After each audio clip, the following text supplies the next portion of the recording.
guess I almost made it to the pancake breakfast. Oh, yeah. Yeah, I looked up and I'm like, "That's number 5."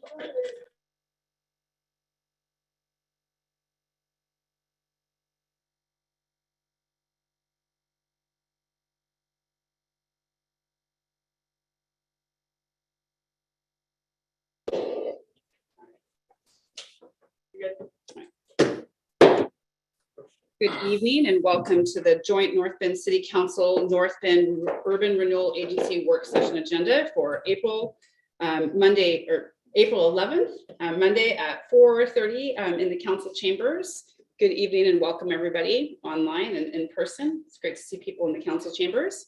I'll remind the councilors to make sure that we are talking into our mics now that we're up here and so that everybody can hear us okay. All right, after calling the meeting to order, we have the first item on our agenda tonight. We're going to have a presentation, Terminal 1, from the Port of Coos Bay, and Margaret Barber is here. Margaret, would you like to come forward to the mic? And do you have a PowerPoint that you need? I do. Well, thank you, Mayor Engelke and members of the council. I'm happy to be here tonight. The port wanted to just provide the city with a brief update as far as the acquisition of the former Georgia Pacific mill site, which we're now referring to as Terminal 1. So let's see if I can figure out.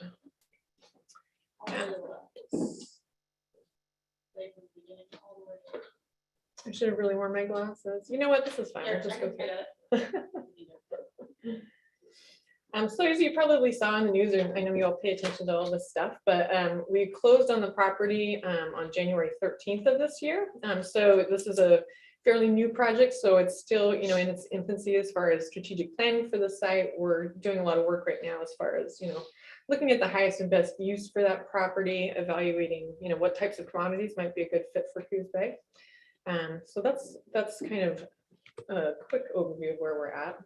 In terms of local history, this is all stuff that you are very well acquainted with, I'm sure, but the port has been in existence since 1909 as a designated port authority.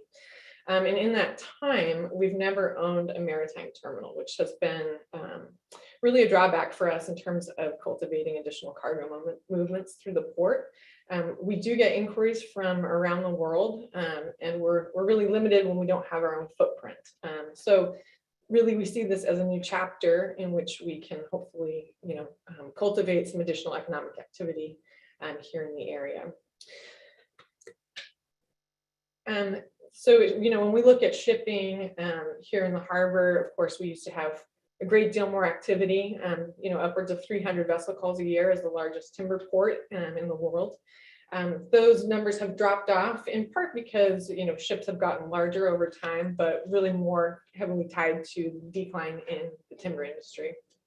So when we look at, how do we kind of build on the economic fabric of this area, the key in our minds is really diversifying the mix of cargo that goes through this region. And that's not to say like anything we want to see come through here. We've really been trying to evaluate things that would work well with this community as we're running those analyses. So in the last year, we had about 64 vessel calls. So we're up a little bit from our average, which is great. Our existing terminals have been doing great in the last year. So we're really happy about that. And we're hoping to add to that economic activity. We did a study just internally with port staff to try to pinpoint the what the economic impact for each vessel call is when vessels come through the port, looking at all different things that generate revenue for different entities in the community. And the number that we came up with was about 700,000 per vessel call. So really significant. So just a little bit about the property site. There's about 167 acres on the site in total. We estimate that probably about 100 of those are usable acreage, just because there's some wetland on the property. So primarily, like if you think about where the East Side Bridge is, the property extends past that a little bit, and that's not really area that we've identified for upcoming development. It is rail served. So, what we're hoping is that as we build this facility out, that we can utilize rail traffic to, further increase the revenues that are generated through the rail line, but also because it's a much more environmentally friendly way to move product as opposed to moving product by truck. There is a dock on site. There's a 800-foot section and a 1,200-foot section. That dock is going to need some improvements for it to accommodate deep draft vessel traffic and berthing. And so, you know, what we envision as far as future build out of the site, there is a 12-car rail spur in the property right now, but we really would like to see what's either called a balloon track, which is track that would go, you know, around the circumference of the property essentially, or a ladder track system, which is, you know, just a series of tracks that help with switching activity and that kind of thing. As I mentioned, there are some dock improvements that will need to be made. We're in the process of having an engineering evaluation done, just so we have a better understanding of what those improvements will need to look like. And that's going to be important for us as we go out to seek grant funding or, you know, work with other entities that might be interested in building out that infrastructure for us, depending on how we negotiate those deals. Ground improvements, there are some paved areas. There's some areas that aren't paved. Stormwater improvements are also anticipated at the site, as well as a rock apron at the dock face, just to help, you know, prevent future shoaling in of materials that will need to be dredged out. So really the benefits as we see them, the big driver behind this for us was job creation. You know, everybody's well aware that the closure of this site resulted in the loss of, you know, upwards of 100 jobs. We recently had Shutter Creek close, you know, another significant number of jobs. So we are really hoping that with development of this facility that we'll see a lot of those jobs come back to the area. And, you know, as I had said before, for us, it's really important as a port authority to own our own terminal so we can cultivate some of these, you know, smaller moves that we get approached by all the time, but we just don't have the infrastructure to be able to accommodate. And, you know, also we really, if we want to see this facility up and functioning again, as opposed to sitting fallow. Oh, and I think that was my last slide. I'm happy if you have any questions or comments. I think from our perspective, we want to engage stakeholders early so that we know, you know, what people's thoughts are. So as we are working through, you know, strategic planning for this project, that we have all the, you know, those considerations to weigh. All right, thank you. Is there any questions from the council? Well, I can attest to what she said about inquiries because, you know, with our facility, I get inquiries all the time on numerous different kinds of cargo.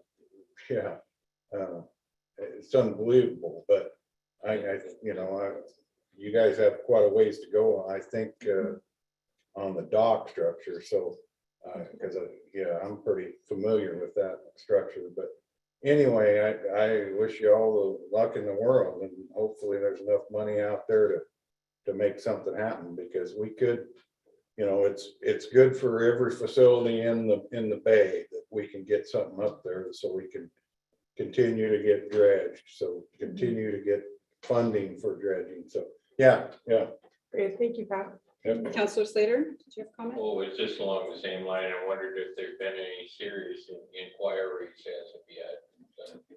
Yeah, Some what you believe are solid prospect. we've got a couple that I think really could potentially have some legs, and we're still, you know, kind of going through our due diligence, like, you know, vice versa between the two parties. But yeah, I'm really hopeful. I think that there's some things to really come to fruition. Good. Very good.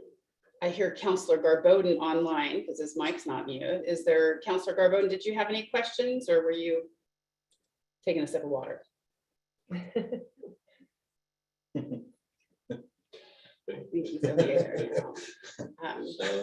Anyone else? So I noticed that currently it's dredged to 37 feet. That's not quite deep enough, is it, for you guys? I think it's estimated 38 or 39. So the entire channel right now is authorized to 37 feet mean low water. The channel modification project you may have heard of is really designed to only go about to where the railroad bridge is, just because with that draft, there's restrictions as far as beam for the railroad bridge, and then there's height restrictions with the McCullough Bridge, so it doesn't really make sense to go any further than that. So, we really are looking at probably like what's referred to bulk cargoes or break bulk cargoes that really tend to go on those smaller ships, the same size ships that you really see coming into the harbor right now. Okay.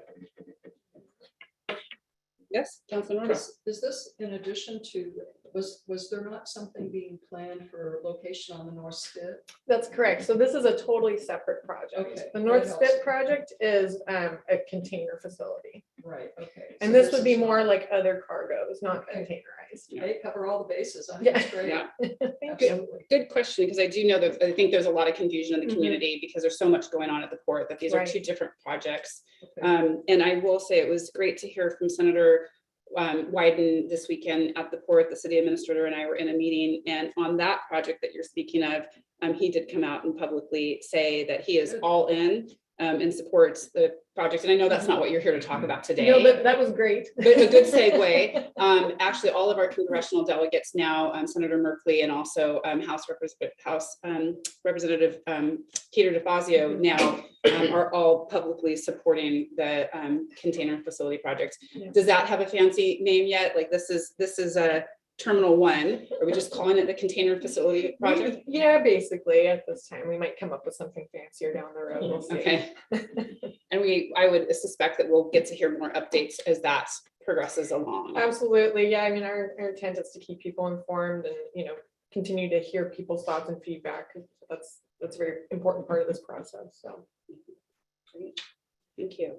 Well, if there's no further questions, we know where to find you. We appreciate you coming to speak with us today. Thank you so much. Okay, we're going to go ahead then and move on to number 3 on the agenda. That's discussion under code compliance. I believe Councilor Nordoff, this was your agenda item. Is that correct? That's correct. Okay, all So- right. Yes, so everyone on council received a 2-page letter from the Carstetters, I don't know, a month ago, referring back to getting kind of feedback here. It was referring back to a formal citizen concern that they filed on April 25th of 2021.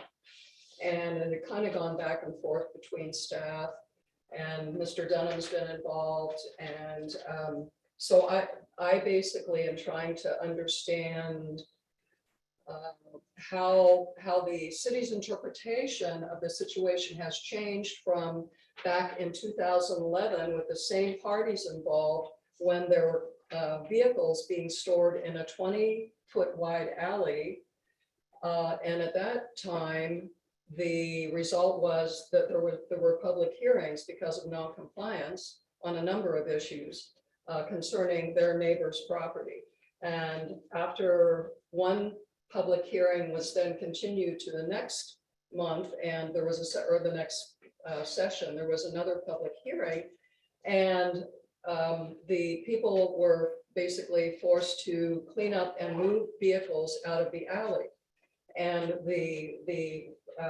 I had provided this documentation to the staff, but it did not get included, so I took the liberty of making copies of the letters that went back and forth. There was a letter to the Carstetters, I believe, from Mr. Dunham, Public Works Director Dunham, and a letter from Mr. Dunham to their surveyor who had done the property survey, the recorded survey on their property.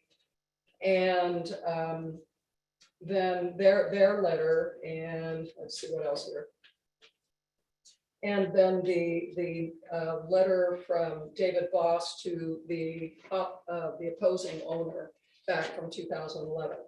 So basically, I'm just wondering why the city's position now is that no, the city does not own the alley when, and they refer to, in their letter to us, they refer to the chapter 12.08.010 definition, and an open public way shall be any street, alley, pedestrian walkway or easement which has been legally platted or which has been dedicated and formally accepted by the city, and which has also been open to public use by the city or opened to use by a holder of a franchise from the city, or which is the subject of proceeding commenced by the city of North Bend for the improvement thereof.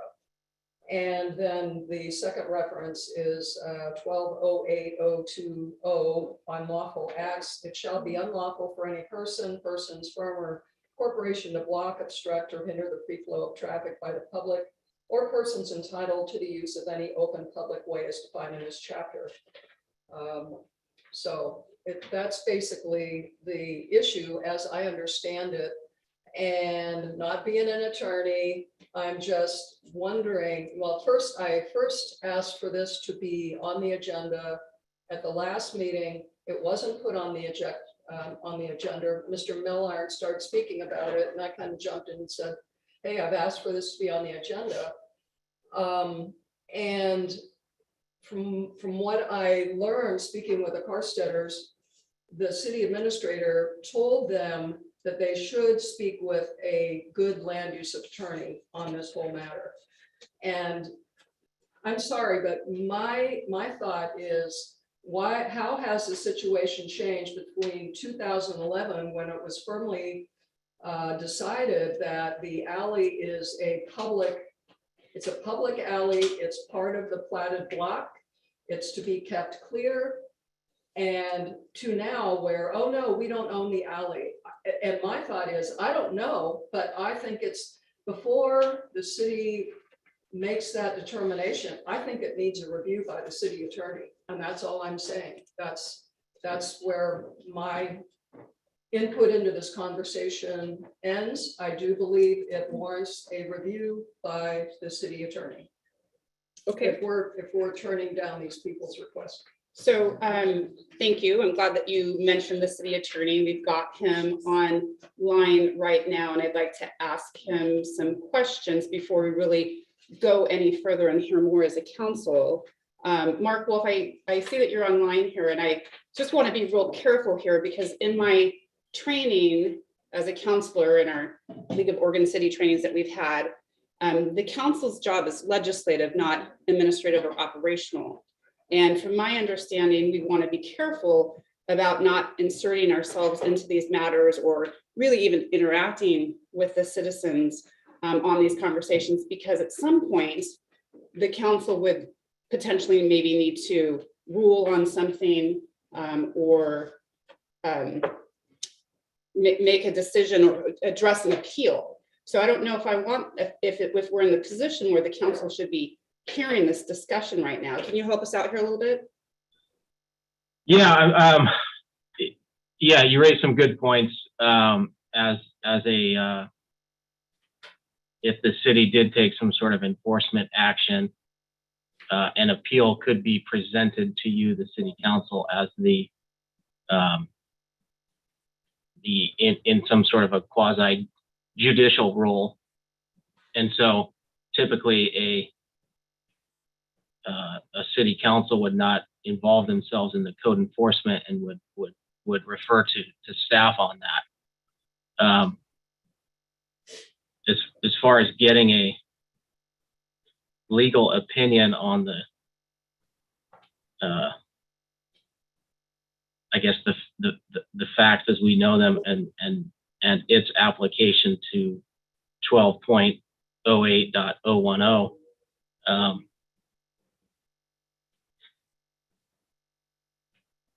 I guess I can't say for certain that it would be a bad idea to get that done. I'm not so sure that that's necessary. However, from my understanding, the staff is working on this, and the staff is finding solutions on this. So it might be premature to go ahead and act on that.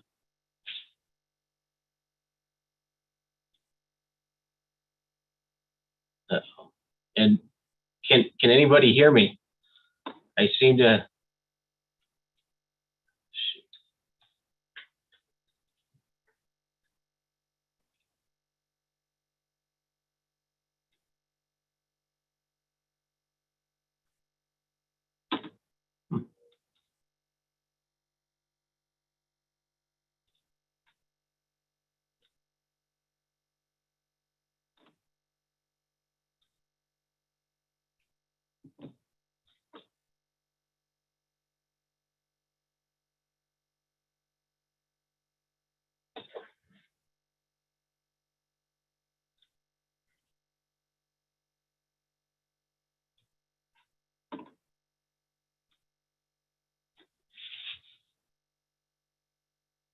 I seem to have lost city council chambers.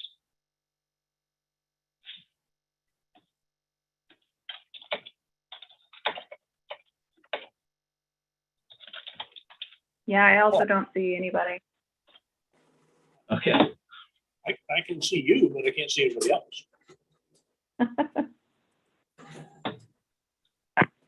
You're the special one.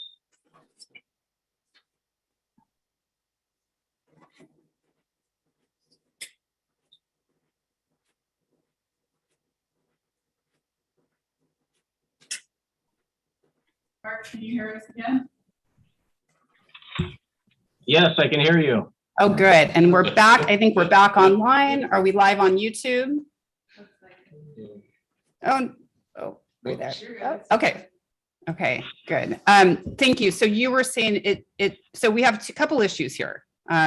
We have a counselor that's have these ex parte conversations with a citizen to the point where if we were to have an appeal, the council would need to probably recuse themselves from any sort of vote. And so I don't know if I want the other counselors to have further discussion about this. So we have that issue. I don't know if you wanted to continue on or if we wanted to bring in the planner or city administrator with this, but you were kind of in the middle of a thought about whether or not we would need to get a legal opinion, a costly, probably legal opinion. Yeah, I guess talking with your administrator or public works director to get maybe an update would be might be all that's needed at this point. I mean, the council could authorize me to do a legal review. I'm just not necessarily sure that's needed at this point. Maybe some further information from staff might help. Okay. Mayor, Yes, city administrator. I'd like to go ahead and ask our public works director to go ahead and address you on this, be on the way. Okay, Ralph Denham, are you able to come forward? We don't have legal opinions, as you will. Yep, it's a staff interpretation of. And are you Mr. Shireman? Yes. I thought so. Been a while since I've seen you, so. And so if you'll formally introduce him to the council so they know actually who he is. In previous, there were several items related to the original complaint on this, which the most recent. I'm sorry, I'm kind of hard of hearing. I'll try to speak more into the speaker. The more current complaint has to do with the boat. The other items that were originally part of the complaint have been addressed by Mr. Shireman. He is here to discuss the boat issue specifically, which in our discussions, he still plans on removing the boat. One of the issues I will say, and Mark can pipe in, the difference in opinion primarily that you've asked over previous, well, I'll say staff from it, because I can speak to my own opinion. I can't speak to a legal opinion. Is difference in interpretation of the key element is open public way. What you received a letter on cited definitions and part of our code. And I'm just going to give you an example of the difference between an open public way and a public right of way. Most of you may or may not know where your property lines are, but you know where the curb or curb or sidewalk is. You probably have use of lawn or some other segment of that between the property line and the curb or property line and sidewalk. That is a part of the public way that is not open. And that is the issue that we have a little difficulty enforcing here, because the subject alley, the south half of it, has been open to put utility, a power pole. It's a franchisee, or it's never been opened by the city, but it has been opened by a franchisee. Pacific Power has a power line in there. And the south, somewhere between 8 and 12 feet of that alleyway It has been opened by the franchisee to access a power pole that's about mid-block in there. The northern half, adjoining Mr. Sharman's property, has never been opened. So that's, I'm talking about Ralph's. That's not a legal opinion. I'm talking about my specific own opinion. And there's a difference in opinion from when Scott Graham or David Voss back in 2011, 2013 addressed some of these issues. So I'm going to just simply say it's a difference in opinion on what's an open public way and what's not an open public way. There's not an argument about whether it's a right of way. That's not part of the argument. The argument is related to an open public way. And then Mr. Sherman can tell you about his intentions on the boat. Well, Yes, Ralph, before we get into it, for the benefit of the council, will you explain to them what these acronyms are after your name, since you have a non-lawyer opinion? I am a non-legal opinion, but I'm a licensed land surveyor, licensed water rights examiner, and a licensed professional engineer, which has some training in law related to those. Again, no legal opinion, but some training. In fact, I took 2 survey law courses in college. I've taken survey law beyond that. Again, no legal opinion, but I have to have an understanding of the law in order to do my job. Okay, and so for the benefit of the Carstairs, you authored a letter of August 25th, 2021 to them, correct? Which I believe is distributed to the council. I haven't seen it, but if my name's on it, I'll say yes. Okay. I have talked to them and I have authored a letter to them. I personally delivered this letter to them. During that conversation, they followed up with me in my capacity as city administrator, and they disagreed. At that time, I sat down with them, as did the the fire chief. During that conversation and a subsequent conversation, since they disagreed with the city's position, at that time, I encouraged them to go and contact and consult their own land attorney. I give that advice to any individual that has a disagreement with the city's position. Why? Because attorney versus attorney can hash it out. They have not done so. Instead, they've written this very lengthy letter to the council saying, woe is me, the city's not doing its job. The city can err and correct its errors.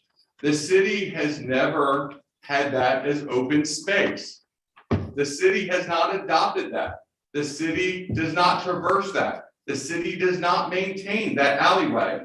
In fact, we encourage them to go and obtain the actual platted land survey that's at the county, so they could actually see that their property line extends to the center line of that alleyway.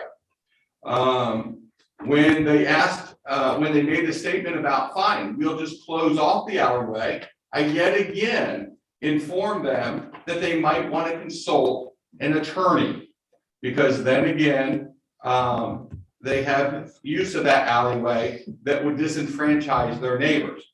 That is staff, that's operational. As a council member, you certainly understand your policy and your legislative. We're here to implement your policy.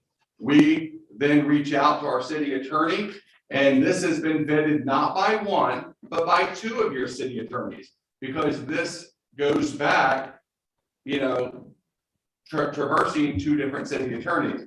So this is why, in great confidence, I said, when this issue was brought up by the councilor, that our position wasn't going to change between that meeting and this meeting. And the reason it's not going to change is because we have already done what we need to do. We brought our staff expertise, which the taxpayers paid for, and we vetted it through 2 different attorneys.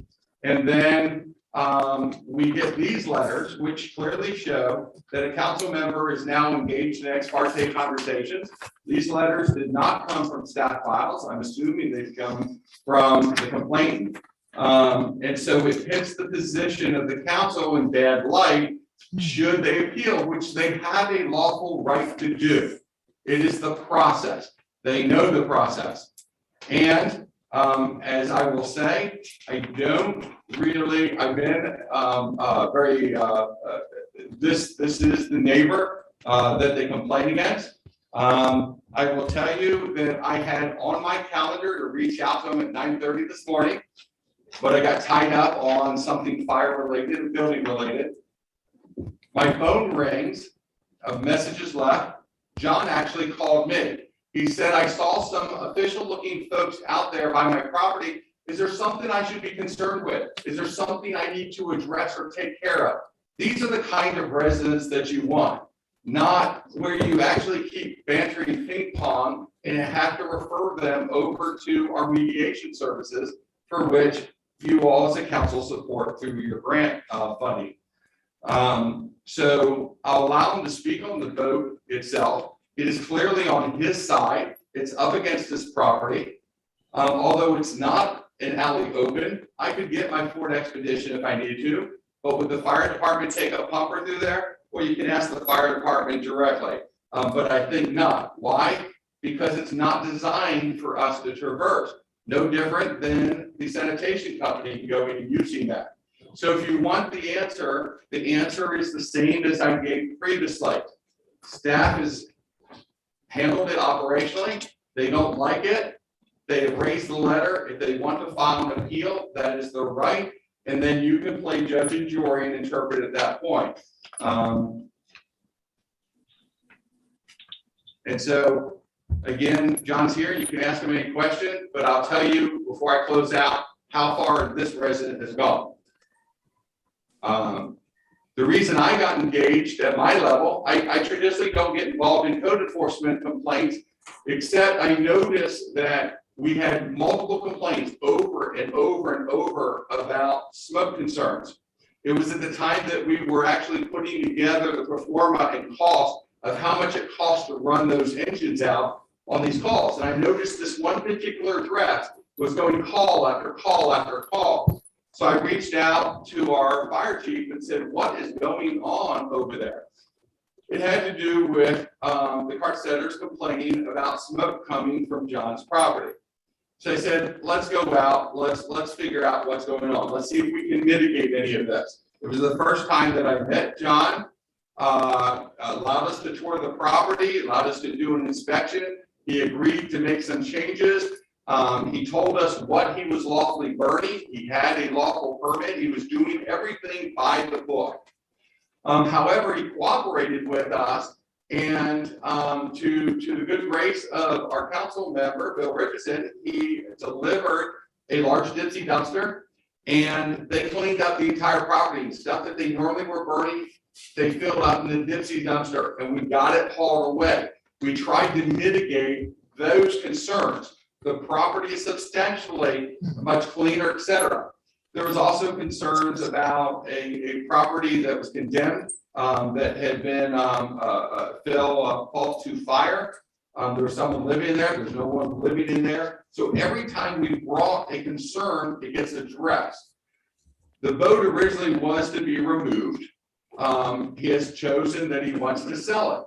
It's his option. It's on his part of the property. It's not obstructing anything. It's not bothering anybody. And if I took this particular nuisance and I started to apply it to every house and address in North Bend, because I can't be arbitrary and capricious, you would have the majority of the entire city in arms up against you.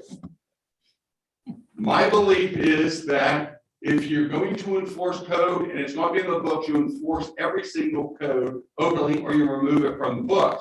Now that's me as an administrator.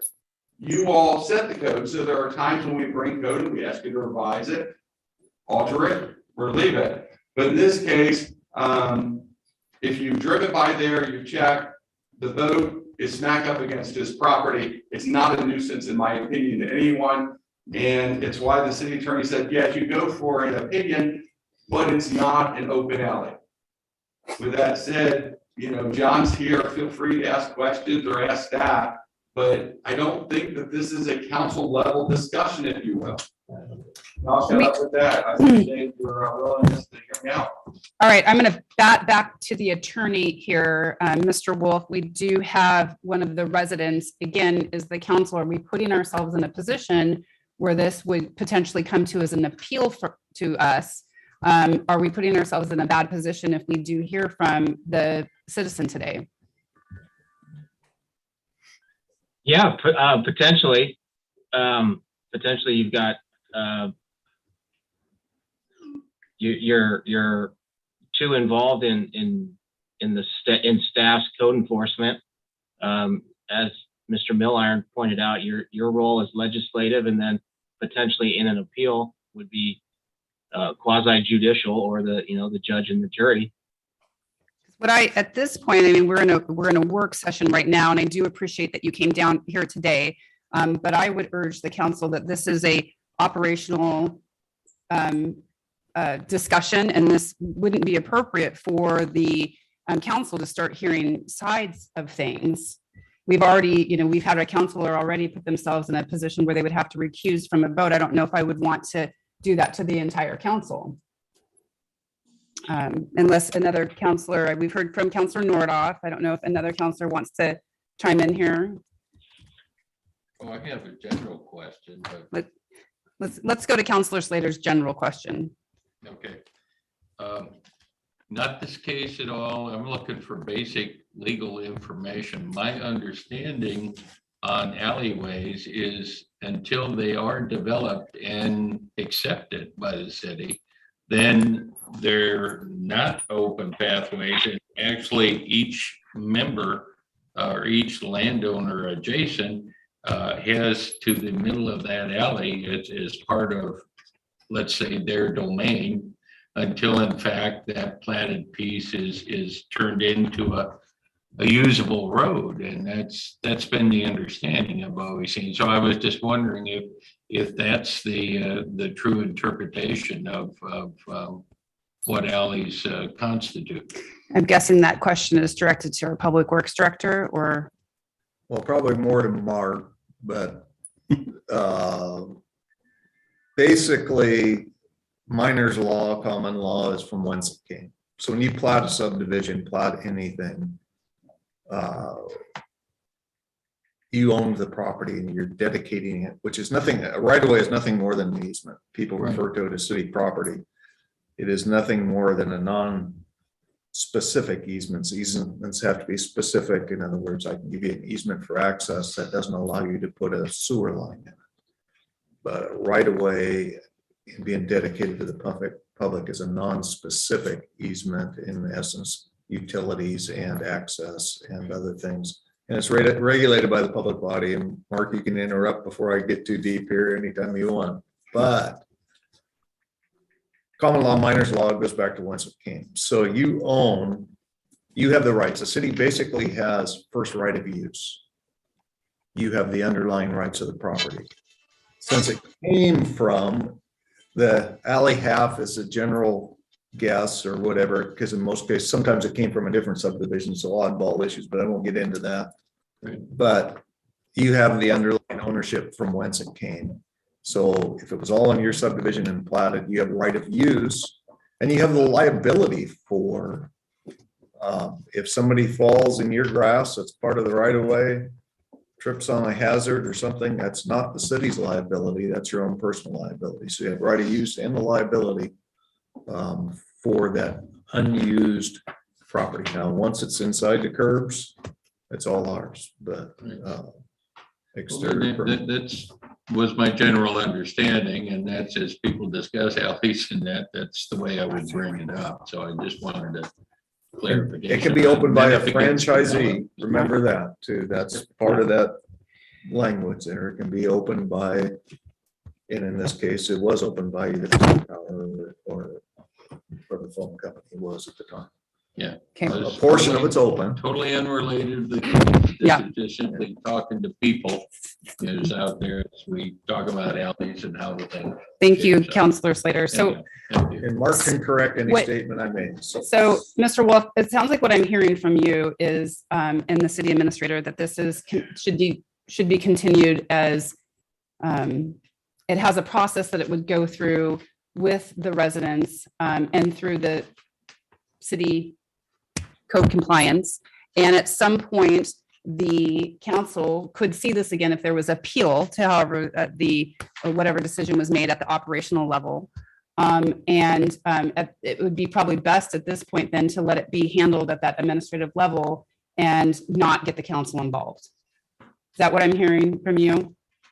That would be that would be my recommendation, yes. That would be the recommendation of our city attorney. Okay, I would like to make an observation. The city has not formally sent a letter to the Carsteaders telling them of any appeal. We have Ralph's letter and it's Ralph's opinion, but it doesn't mention anything about an appeal. It's not a letter that would typically be used when the city's taking out a position and saying that you can appeal this if you want. That letter has not been sent to the Carsteaders. So I'm just. so you're having multiple conversations with them and have this No, information? I'm looking at this and what they sent me after I called them because they had a letter that went to all of us. And I called them because in my opinion, that's what a counselor does. When they get a personal letter from somebody, you call. And I call. Excuse me, who's interrupting me? So the question from one of the counselors, and we can have the counselor Gleason was saying I'm sorry, what was your comment? Well, we know that we're not supposed to do those things. And you've been instructed on a number of occasions to let the people that work for the city do the city's work. And you are putting us in a position where we're in some legal bind possibly because you are going around doing things you're not supposed to do again. Oh, so I'm not allowed to point out that they haven't gotten a letter from the city? I'm not allowed to do that? So let's go back to the attorney and I know we have all been through the League of Oregon City training and I promise council, we will move on from this shortly, but maybe the attorney can remind the council what their job is and what happens when you receive a letter from a citizen. What's the appropriate way to handle that? Yeah, and I don't know what CIS or the League of Oregon Cities has advised on that, but generally my advice would be to notify staff and the code enforcement officer and let staff process according to the code. I mean, I know that's a very general answer, but that kind of encompasses a number of complaints or concerns or issues that you all as city councilors likely face often. Yeah. Often it can come with a thank you for your email. I'd pass this on to the city administrator is usually how I handle them, Councilor Nordoff, is I'm in receipt of this and I've put it through the appropriate administrative process. I think So- I would like to a final comment, and it just concerns the city code.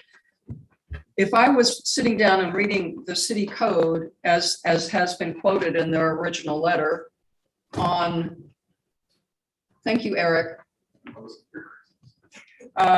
If I was looking at this, it would not be clear to me as to what has been discussed about open alleys and the open public ways and public right of ways. It is not clear in the city code.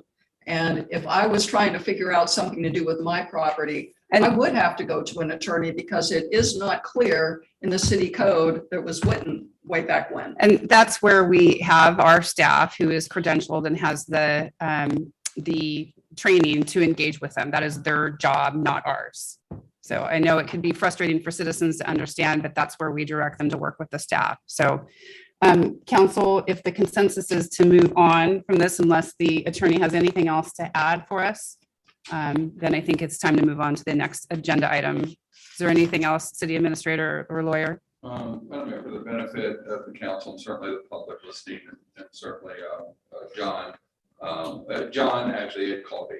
So I let him know. I said, by the way, unbeknownst to you, this is on the council agenda tonight. If you want to come and listen. And so that's why he's like, yeah, I'd like to.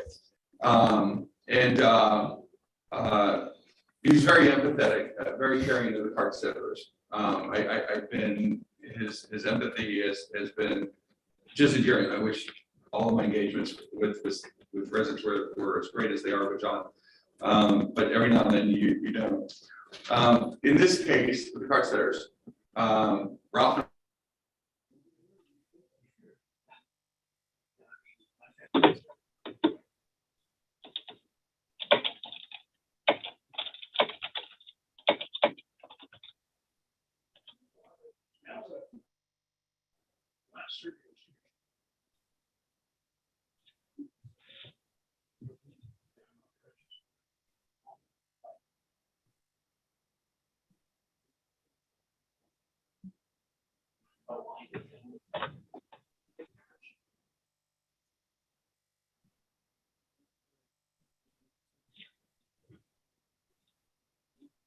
I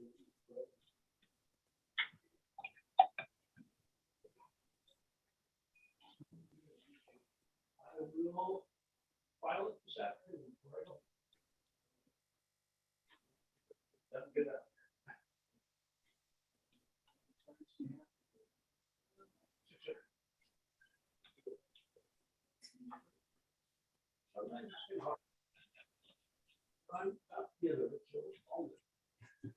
All right, see you later. Like I said, if I'm lying about it, we'll do this. All right. All right, see you later, John. See you later.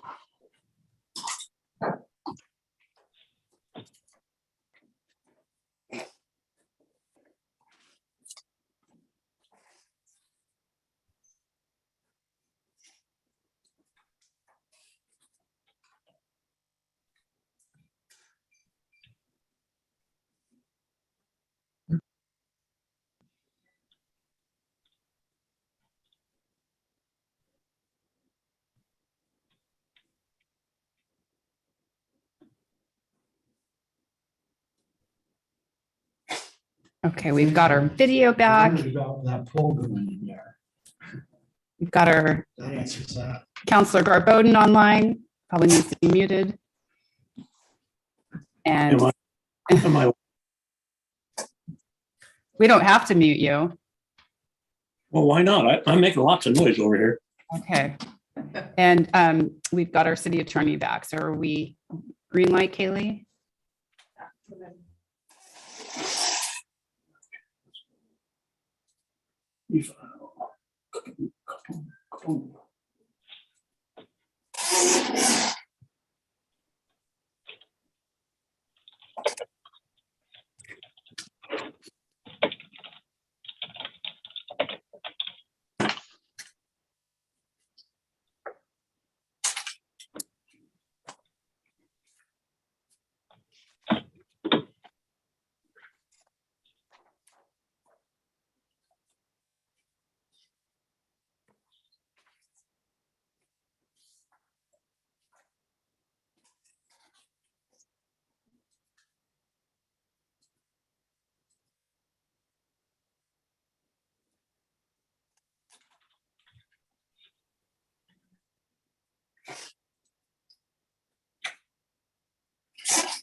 And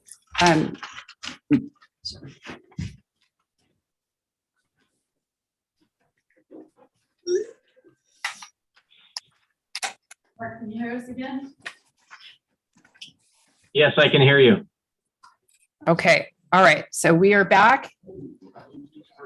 And so I know Mr. Milliron, you're kind of in the middle of thought there, saying that you've had some interactions here. It's Mr. Shireman, is that how you say it? And again, I do appreciate you coming down here today. I hope you understand the position that the council is in. So I love it when people actually show up in person. This is good. So it's not that I don't want you to talk. I'm just trying to preserve what our role is here. Oh, yeah, I And- understand. that we should- Okay, thank you. Thank you. So, Mr. Miller, did you have anything else to say? Yes, I was finishing up, and if I'm not mistaken, you're Susan Carstetter. So she's one of the complainants, and is also showed up. I suspect because of conversations with Councilwoman. But I will say that I've had 3 personal visits to the residents there. One with the fire chief where we sat down and had a pretty lengthy conversation.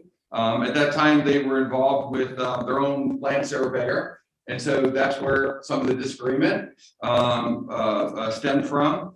The second visit was actually with Ralph, our public works director. And then the third was actually myself when I hand delivered the letter. In fact, my interactions, I looked up my notes on that visit. I went out, knocked on the door, rang the doorbell. Ms. Carstetter had came out and said, "We're in COVID. What are you doing on my property? That I shouldn't be coming unannounced." And I said, "No problem. Here's a letter. Have a good day. Call me if you have any questions." We've had 2 phone conversations. One of the phone conversations, actually, I told him I was going to abruptly end the conversation because of the language being used by Ms. Carstetter. So those are my documented notes. All of that side does not sidestep the issue. Yes, in the past, we're of the opinion that staff overstepped their interpretation and believed that it was accepted, and that the courts have ruled that we can come back and say, "Hey, we made a mistake." And I explained to the complainants that regardless of what you've had in the past, we've not accepted it. Please get your land attorney or your land surveyor involved. Check and verify what we're saying. We had a letter, and everything that's been conveyed to the Carstetters isn't in a one letter. They have gotten good advice from us, but again, our position's not going to change. It's not an open alleyway, and we're not going to enforce it as such. And we've conferred with that with 2 different city attorneys. If the council wants to adopt it or make changes, that's certainly a policy decision. But at this point, there's not a formal disagreement. And if it was, it would go through the same process. We'd have our city attorney write up an opinion, and you've heard him say kind of would be fruitless because it's not an open alleyway. So with that, I sort of close out my comments on this agenda. Mr. Wolf, did you have anything to add before we move on from this agenda item? Nothing to add. Thank you, Mayor. All right, thank you. All right, next on the agenda then will be to discuss number 4. It's a discussion of government access television. And I believe our city administrator has some information for us on this. So Mayor and Council, as you know, it's budget season. We're putting together, we're trying to be prudent. This item was something I flagged last year when the budget was conducted. In that instance, I noticed a $7,000 line item in the budget for government access TV. However, at where we were in the point of the budget, I flagged it and said, let's address it next year. As your city administrator, certainly I have the operational decision as to what to put in the budget, not put in the budget, and take it before committee and ultimately council. However, because of this particular fee, this is $7,000, where you have government access come and film your actual meetings. 2 years ago, you put in the television system that actually allows on demand. So it's not go and hope and wait for it to come on public access. Certainly you understand the terminology of the cord cutting where everyone's dropping cable, if you will, they're going to streaming. And so I really questioned whether or not it was in the best interest of the city to spend $7,000 for something to be on cable access, when in fact, it's on demand, on streaming. The public's not losing anything, but that $7,000 can be better spent on other things when in fact you realize 60% of our services are paid by property taxes, and we need to look at every penny because we have to come up with the other 40%. So the reason I put this here was it all comes down to transparency. One of the council goals was to continue transparency. And so you have it filmed. It shows up a couple times on, I've not ever seen it because I don't have cable. I have streaming services. But I didn't want to just arbitrarily cut that if the council was really tied to that. Normally it would come up in a budget decision, but I wanted to get ahead of it before I actually presented a budget to you. So. Okay, we have a question here from Councilor Gall. Well, not really a question, but I guess it's my turn to talk. I'm actually on the board of directors for that entity, so I'm not going to open my mouth. Okay, okay. All right. Any other comments or questions about that? I think we, the investment in this equipment is getting the meetings out quicker and to more people at wider spread, I think, because they can view them on their mobile devices, or you could cast it to your TV. So I believe that we are still continuing to serve our citizens and make sure that they have access to the council meetings, even if we didn't have the TV broadcasting. More and more data is showing up, as you mentioned, that people are cutting the cord. And I don't know any, there might be a few of us here that actually have that cable TV, but most other people are going to their streaming devices. So just a comment too, I guess, is that available exclusively for people that have cable TV?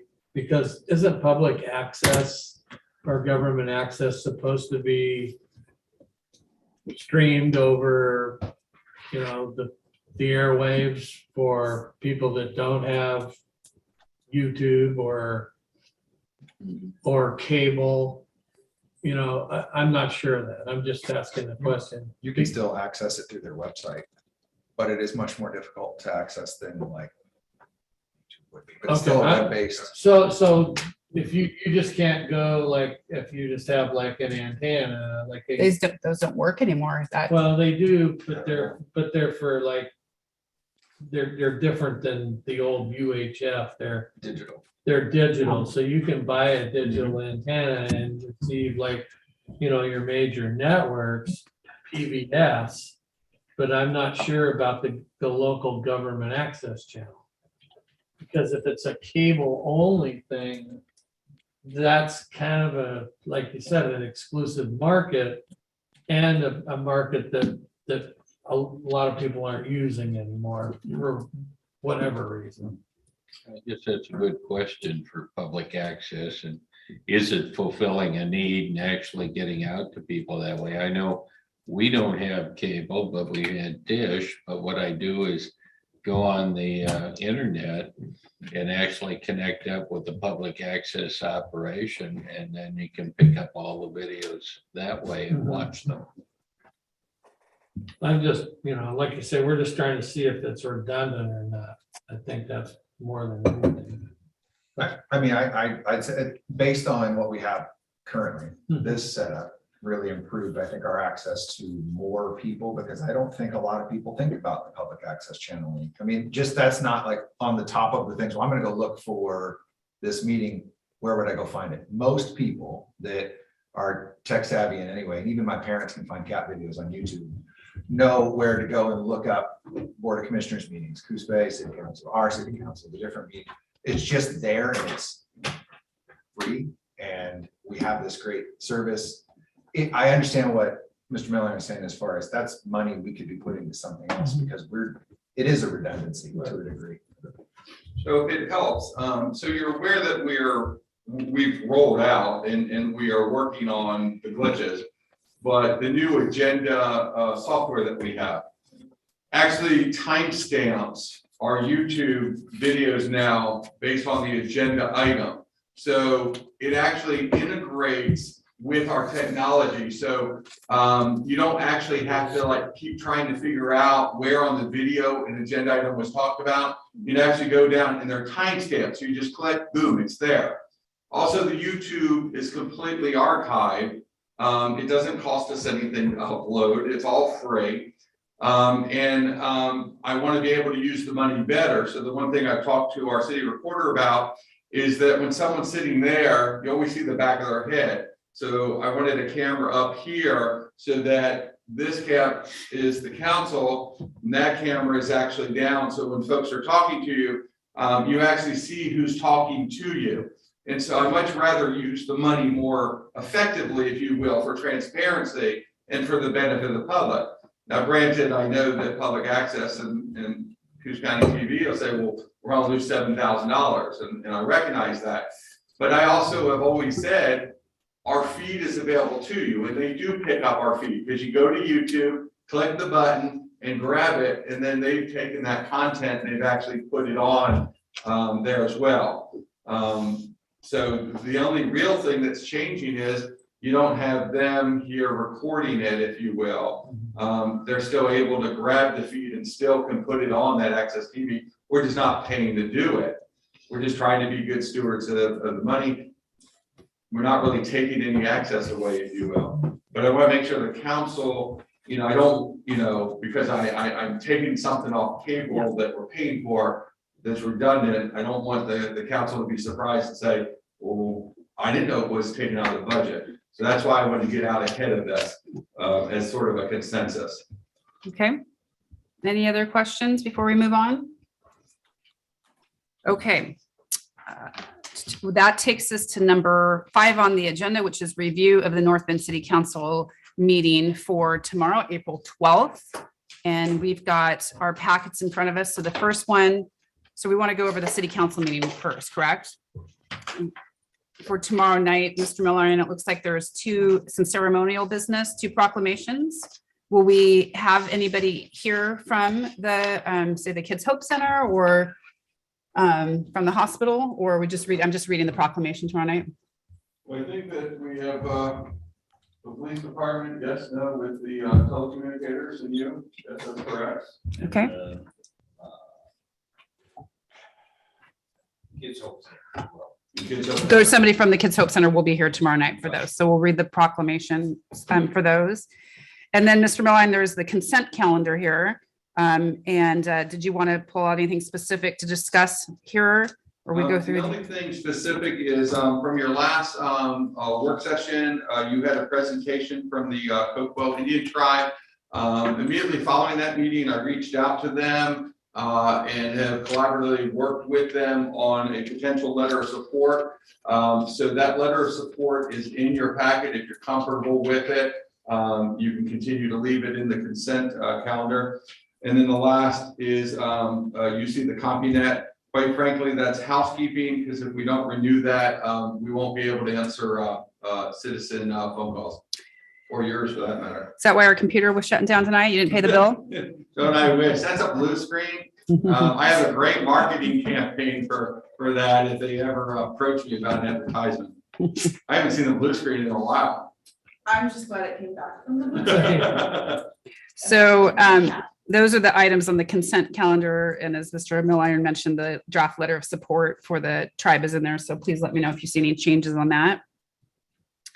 Then we will see if we have any public comment tomorrow evening. Then we'll have the public hearing. And did you want to discuss this a little bit? So this is a question for the council, because tomorrow we're going to go through the full process. And you can go through it once or you can go through it twice. We have our city planner here. She'll gladly go through. You can ask questions, but really a public hearing is that process. She'll actually come up, read through the legislative file, make the staff report. You have everything available to you. I would certainly, I encourage you to read her report, but this is really the discretion of the council at this time, if they want to hear it once or twice. I think it would behoove us to hear tonight. I know that the hearings can feel sort of clunky sometimes as we go through and read the script. So this might be a little bit easier to ask questions. So, Okay. and we like seeing you. Council. No Yeah. problem. Good to see you all. It's Yeah. been a while. So this is an appeal of a staff decision to deny an annual marijuana retailer's permit. The appellant in the case is Lamoda, and it involves the property at 1625 Sherman Avenue, which is just across the street from Jewel Insurance. And so kind of the brief history, as city administrator said, you have the full details in the packet with the supporting evidence, but go over the highlights. About 2 years ago, back in September 2020, the business applied for a land use compatibility statement, which is essentially a zoning compliance for Oregon Liquor Control Commission license, OLCC, to say, hey, based on the city's current code as of that date, marijuana retailer would be allowed at this location. And so as of September 2020, the code allowed marijuana retailers anywhere in the commercial zones. And then about 6 months later, council, and let me just preface that real quick. A Lux is not a city's official approval to move forward on anything. It's not a permit, it's not a license. It's just saying as of today that per this code, if you came in and applied, you'd be good. So they got the Lux, and then in February of 2021, about 6 months later, council adopted some further restrictions on marijuana retailers, essentially restricting new retailers from establishing more than 1,000 feet from another existing retailer. And then the next thing we kind of see in the history of this case is that September of 2021, about a year from their zoning compliance Lux approval, the appellant comes in for a building permit to do some work on the building. And it's my understanding from the building code side of things that this building is not fit for a retail or mercantile occupancy. So there's substantial work that needs to be done. That building permit has been abandoned for lack of the applicant providing the required information. So nothing's moved forward on that permit. Then this year in February, almost a year or two later, right? They come in and the appellant is now officially asking for the permits and the licenses needed for this use. But as of that time, now the code has changed and there are restrictions, and the location at 1625 Sherman happens to be within 1,000 feet of an established marijuana retailer, Herbal Choices. And so the decision was to deny that permit or license. And that was done in March. And so you can see that the appellants have filed their appeal, and their basis is really that due to COVID and other, difficulties, they needed more time to get things done. Staff gives you on page 42 of your packet options, either to uphold staff's decision or to overturn it. And it's really the kind of collective opinion of staff that the staff decision should stand and this appeal should be denied. So if you have any specific questions, happy to answer. Okay. And, I will, I think Garboden is not on you. I'll point out to the council at this time that this is a very good example of the CEO of the company reached out to me and emailed me. And I immediately knew that this would be something that could turn into an appeal. And I sent the email directly to, I said, thank you for your email.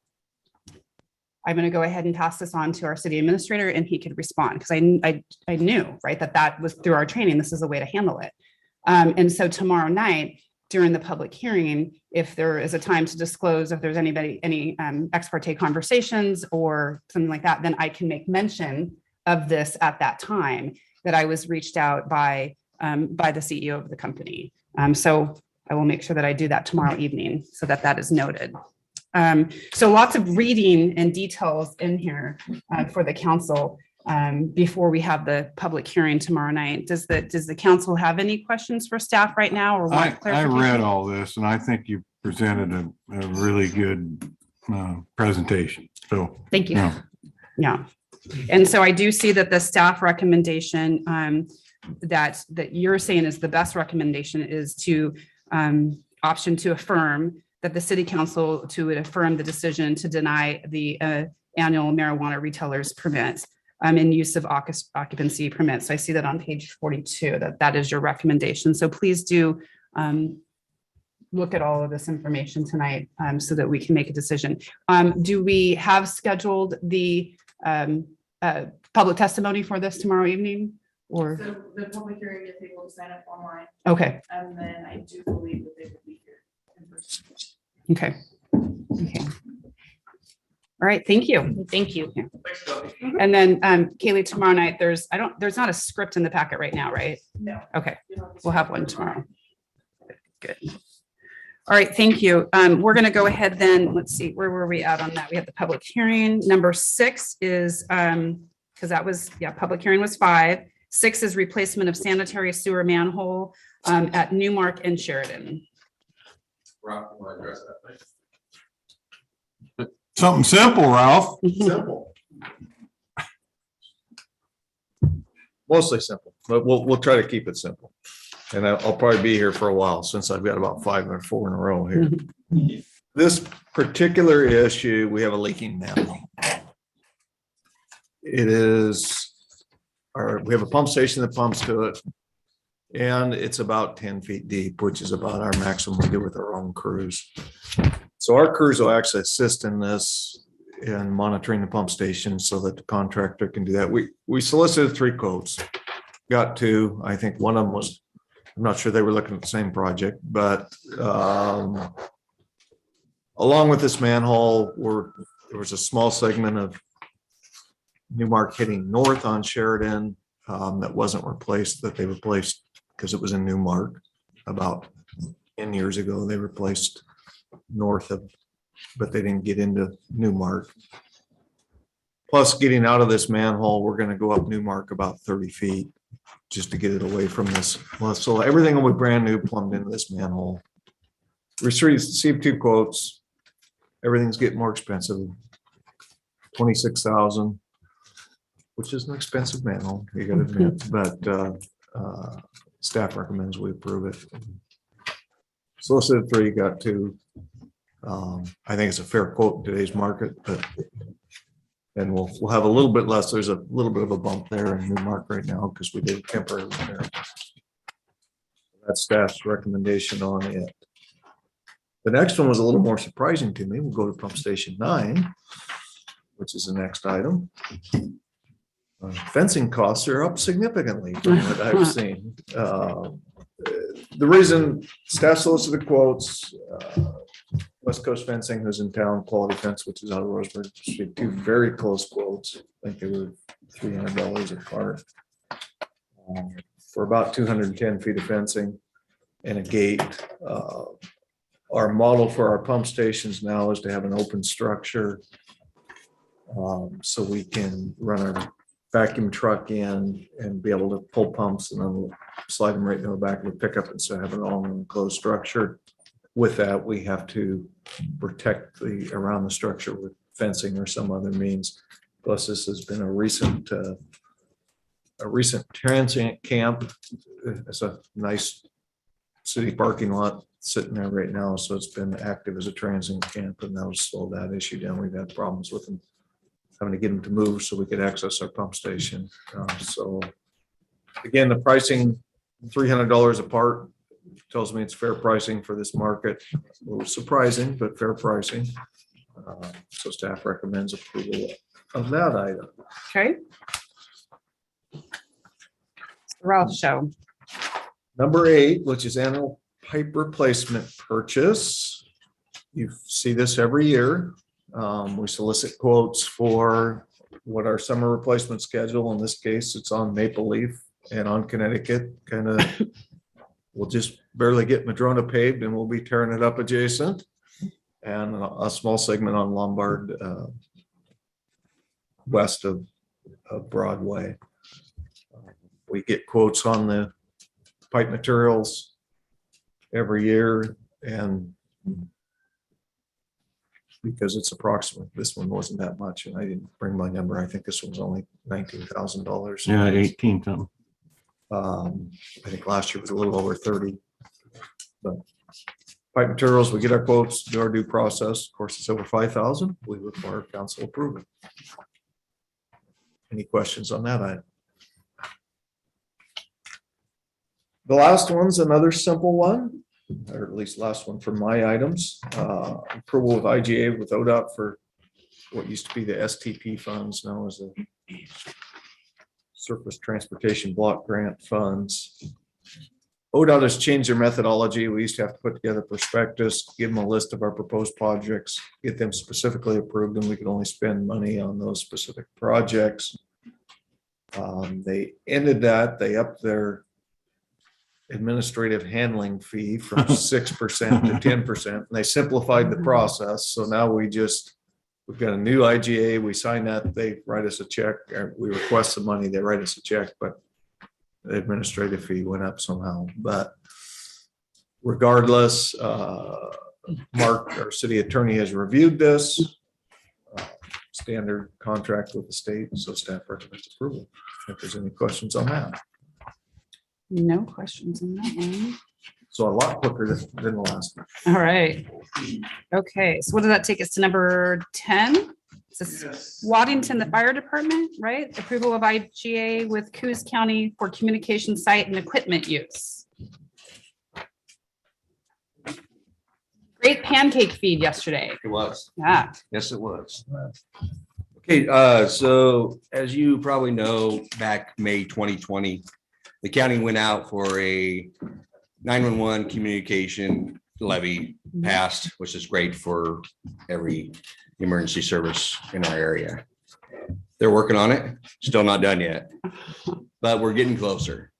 So this IGA is a communication site and equipment use. So we have two locations in the city of North Bend. One up on McPherson, which some of you might remember is the old whistle tower. That was up on top of the hill and it would go off and we would maintain it. But and then the other one is a new one at wastewater treatment plant. It's in one of the pole buildings. And James Ingram, IT, has been working with the communication, going to the meetings. He got this box built or delivered at the wastewater treatment plant, and it holds all of the communication equipment in it. But at McPherson, we have two boxes up there that hold the communication equipment in. Now, with those two locations, the county equipment is in those. So with this agreement, it's between us and the county. We need to make sure that the boxes stay in good condition, make sure that we keep all the weeds away from it, make sure they don't leak, stuff like that, maintain it that way. So, and then the county will get access to maintain the equipment. Either the county sheriff's department or their designee as far as like the communication, go in there and fix it. So. Okay. Yeah. Yeah, I don't know what next. Questions? Questions? Yes, and that Mark and myself have been going over this and we reviewed it, and so everything's good. Okay. Does the council have any questions regarding this item? All right. Motion's cut off a little bit. This adjusted motion is cut off. What page do you have there, Counselor Slater? Does it say 105? So on page 105 of your packet, the suggested motion states, oh, it is. It says authorization staff to enter into an intergovernmental agreement with Coos County for the emergency radio communication sites and equipment use at McPherson and wastewater treatment plant. Second. Like 24 hours too soon. Water. Okay, yes, Counselor Gall has the first. All right, thank you. All right, thanks. On a positive note related to this, as part of the most recent omnibus bill, the levy sort of came short. The difference has been made up thanks to Senators Murphy and Wyden in the most recent. That's also benefiting a separate line item for us, North Bend, which is the 1.34 million. So there's a separate line item that's going to finish out countywide. Don't work too hard, my dear. Heard. We don't want those council members working too hard. No. All right, thank you. Let's see. Other items on the agenda then for tomorrow night is number 11, committee appointment. There is an economic opportunity analysis project. And that is on page 118 of our packet. I was thinking that this could possibly fit very well into Counselor Slater's role for the things that he does with the chamber, but Chelsea. Absolutely. Yeah. So just briefly, the city started their project to update our economic opportunities analysis. And essentially it's going to update our comprehensive plan and lend to some amendments to that plan, as well as maybe the development code that will help spur some economic development. The project will take course over the next 12 months or so. And as part of that project, we put together a public advisory committee that includes stakeholders from the community and also a representative of council and planning commission. And so that's what we're asking, is for council to appoint a representative to serve on this committee. Okay. So when we get there tomorrow evening, Counselor Slater, is that something that you would be interested in being involved in, or you could think about Yeah, it tonight and let me know tomorrow? It's got him all over. I feel like it's got Tim Slater written all over it. Get some real economic opportunities. Yeah. Okay. All right. Thank you. And then that takes us to our library appointments. Haley, how are you tonight? Tomorrow you will have a recommendation that we then just affirm. That is correct. Good evening.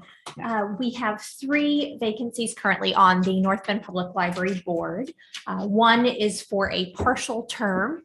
The seat was vacated, and we received an application for that position from Stephanie Hadley.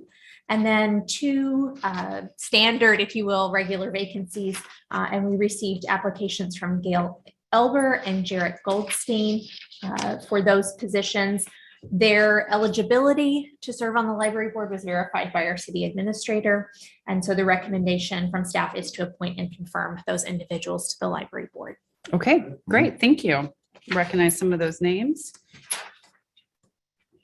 Then we would have, let's see, I'm making sure I don't miss anything here.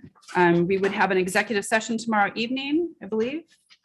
No, tonight. We're having an executive session tonight, not tomorrow evening. And we would have the city administrators reports, committee reports, council comments. Do we have anything at this point we know of any other business that might be on tomorrow? Looking at Ralph? Yes. Looking at Ralph. I don't know. Seems like that's where the other business bids coming in at the last minute or anything, but Mr. Milliron, you said there might be another. There is, and this is remotely connected to Ralph, so we'll blame it on him. The Coos Bay North Bend Water Board has requested a council member for budget committee. I sent that information to the council. It would be an appointment of council. We received a nomination from council member Slater requesting to be the council representative to that. But it is a council decision. So that would be the only other business, but again, that's council business. Okay. Could I add the pennies discussion to other business, or would that be better under? You can do that under council. I'll do it under council comments. It would actually be council action, if you would. Okay. Because it doesn't involve policy or. It'll be more of an update. Yeah. Okay, we'll do that under our updates. Then that is the city council. You can discuss that among yourself, and then tomorrow night take action, or have no discussion tonight. It'll just be on the agenda for tomorrow. You're saying for the position of Councilor Slater for the water board, or? For their, I believe they have 2 budget committee meetings. So I sent it to the council. He had sent back a message saying he would like to be appointed. Okay. But Okay. again, it's council discussion. Well, the only reason I brought that up, I spent 3 years on the water board and Yeah. have sort of a general interest in it. Okay. In the way that it was, but I'm certainly flexible. Okay, seeing some nodding heads, so. Yep. Yep. I never really got to finish that out. I'm interested, but there's always another year. Okay. So, Okay, we can take that into consideration. Thank you. So we'll go ahead and move into the agenda for the North Bend Urban Renewal Agency. I believe that's the next item of business tonight, right? Go over the North Bend Urban Renewal Agency agenda for tomorrow evening. We've got that in front of us. Some exciting things happening. Always exciting things. This case, interesting enough, I saw in the history that the URA members were referred to as commissioners. So it'd be, even though it's the agency. So do you know any of the history of that? Was it commissioners? Because I've seen that in the old minutes of the URA. Y'all were referred to as commissioners on your capacity of that board. As opposed to like URA president, vice president, whatever. But anyway, whatever. I like the sound of commissioner. Commissioner, but in this case, it would be commission chair. But so anyway, I'll just say, Madam Chair, you have the approval of the minutes from the January 11th and January 25th URA meetings. If there's any issues, questions, let me know. Okay.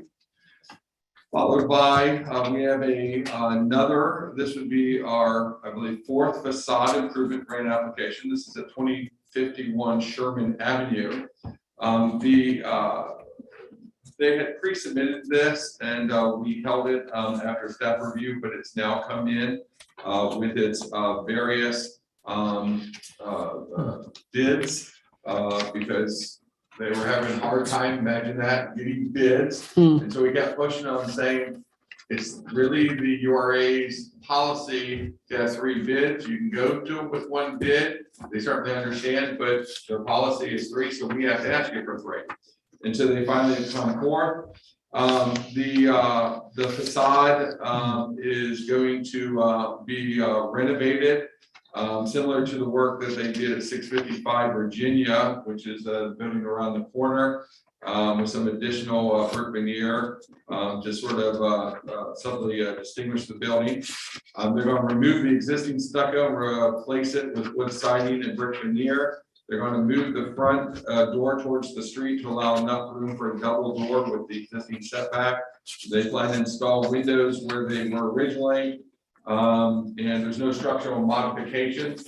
I understand the intended use, not that that has anything to do with it, but you see sort of a rendering in here. But it's my understanding that they are entering into a lease agreement with the Devereaux Center. And the Devereaux Center is going to open up a thrift store, with the proceeds revenues from that actually going to benefit the Devereaux Center. But in this case, the applicant is coming to you by the building owner. They anticipate doing roughly about $50,000 worth of facade improvement work, about $30,000 of other improvement.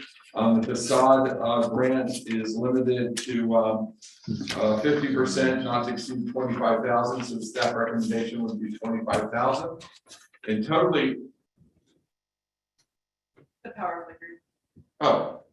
We're still online. Okay. All right. Good. Thank God. I just looked up and it's like I saw it was like, did I say something? Okay, we're all good. Totally unrelated to this. Your first facade grant on Virginia has finished phase 1. They've submitted their bills. They're on my desk. They were back here when I got back from vacation. You have the second facade grant, which was Gino's Pizza. You see their front totally removed. They're working on that now. God bless them, the rain. Good weather, now it's rain. Your third facade grant was Wildflower. You see that in full steam. That's actually going really well. A lot of momentum behind that project, a lot of enthusiasm. And so this would be your 4th. There's ample funds still in the budget. You budgeted, if I'm not mistaken, $176,000. And so you're good on that for the budget year. So that'll be on. Staff has reviewed it both at the planning and the building side and have provided their feedback. And then, as we do with everyone, we enter into agreement. Once the council approves it, they sign it. And they have 6 months to get it done, and then they can always ask for an extension. But so far, everybody seems to be moving forward. That looks really nice. Which one? All of them? This one. Well, so, and here's the downside of the, the camera guy was here, he could zoom in, but these are all online for the public to see, right? They can access those. So if I, I know you guys can't see them back there, but if you look at that before, right? That's where my daughter got her saxophone, of Simpsons music. And then the after, boy, is not the definition of facade improvement. It's really nice. Like, that's amazing. And so that's exciting, freshen that up. Okay, so we'll discuss that tomorrow evening then. Yeah, and yes, yeah, I'm gonna say something at the end. Okay, all right. So does that conclude our URA? Okay, so we reviewed the city council meeting. Seems like decades ago. We reviewed the North Bend Urban Renewal Agency. Was there anybody signed up for public comment tonight? There was no public comment this evening. So then we can go into executive session, or did you have another comment? Well, this is just a random comment before we go, if I may, and you can always shut me down, but that's sort of further. So I'm back from vacation. I want to really thank the council. This is the first job I've ever been at where they actually would allow someone to go for vacation for 2 weeks and so. And I can't tell you how desperately I needed that vacation. I've backed up the staff. There was a lot of staff members involved in the pool. They weren't able to take vacations.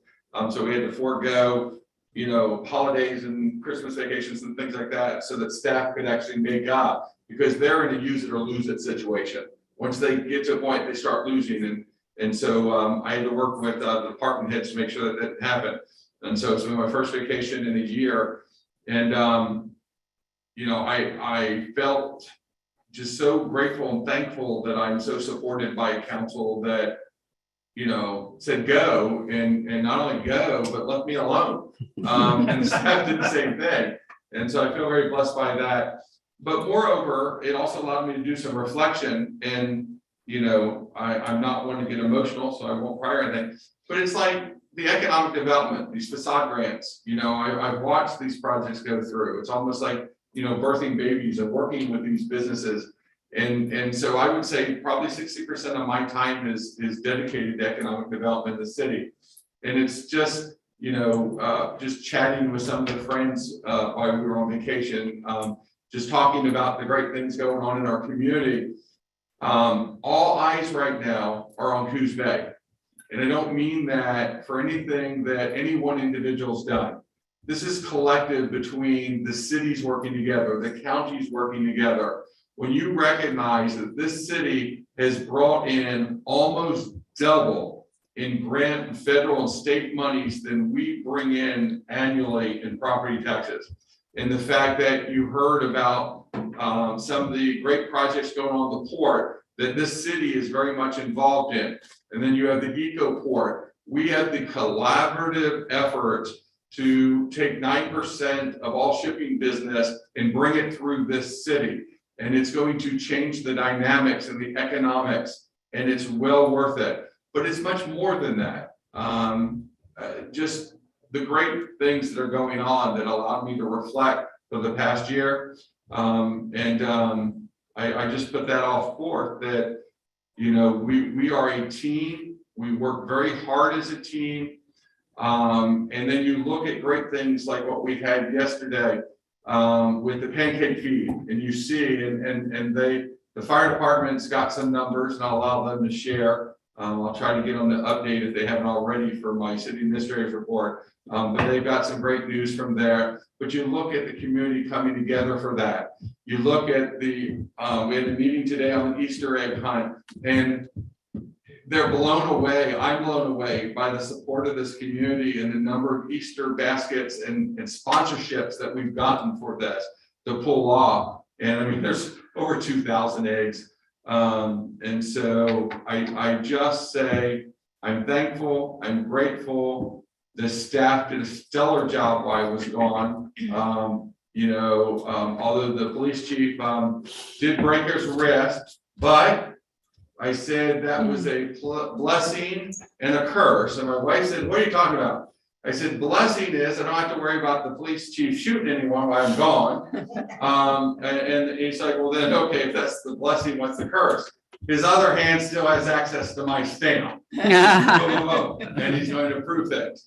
But I felt such great comfort, more so than I did a year ago, being able to leave the city and know that everything worked and kept moving. So personal point of privilege, I know I kept you a little longer. No. But I'm grateful, I'm thankful, and I'm appreciative. And I love working here. So thank you. Well, it was well-deserved vacation. And, we all live kind of around the corner because this town's so small, and they fire and police know. I know how many days your car is at City Hall, pretty much 6 weeks in a row. I think you work straight without a day off. So you well-deserved vacation. You did say though, all eyes are on Coos Bay, and I know you meant Northmen. Yeah, I had to get that correction in there. He meant the Bay. Coos County. Yes. But Coos Bay meaning the royal, everything in that bay. Yes. The taxpayer. So is that right? The tide rises. Yeah. We're all going to rise with it, right? Yep. Yep. Rising tide raises all boats. A rising tide lifts all boats. There you go. There you go. At least I got the chamber. And having said that, let me just throw up one thing that we've got. Today is our closing for our seats for the banquet this Saturday. Right now I'm sitting around 150 people, which is a fantastic thing. People will get together. LPOB is gonna do a bit of musical entertainment on their tribute to veterans. They're going to do part of that. And then we'll celebrate all the different awards and times, and you get to talk to each other. So the question being is, if there's anybody that wants to be part of that, speak now or forever hold your peace, because we're finalizing things now. Okay. All right. And I've sent out a query. I've heard from a couple folks, so I'll be sending that. I have it as 1, 2, 3, 4, 5, 6 action items to get done tonight. Okay. All right. So, and it's on the top of my list, sir. Good.